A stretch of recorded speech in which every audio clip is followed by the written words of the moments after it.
I've been alive for 30 years.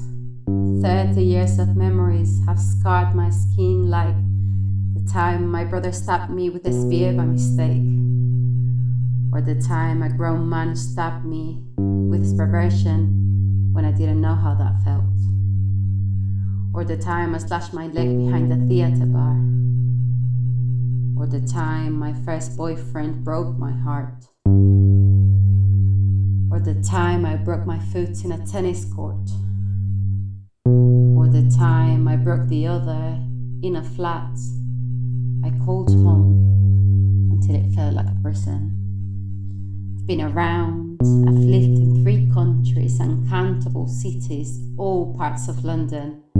From North Ealing to New Cross, from Willesden Green to Walthamstow, I've been robbed by both burglars and landlords. I've been lied to, neglected by the state for belonging nowhere. I watched my mother die in St. Christopher's Hospice. I watched myself fight to save the pieces of her that I hold closest to my heart. I watched my light dim itself so much that I couldn't see myself in the mirror. Then I watched the mirror fall and break. I walked on its pieces, let them penetrate my skin like I do with strangers' opinions. I let my blood form a river, and the river flow through the bathroom floor until I could bathe in it. It was warm, like a tropical storm on the other side of the window, held by the walls of my Venezuelan home, which we sold.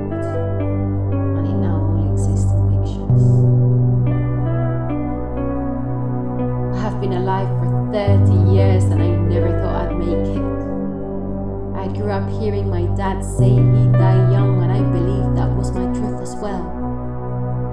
I believed that I'd be dead this time 2 years ago. If I could sing, I'd make this into song, and perhaps someday I will. I have new stretch marks. They're growing from my pelvis. I believe that they're there, so I remember that I gave myself the space to grow when I expected me to shrink. I am big and I'm proud that my past precedes me, that I was lucky enough to find a way to build a future out of debris and call it hope.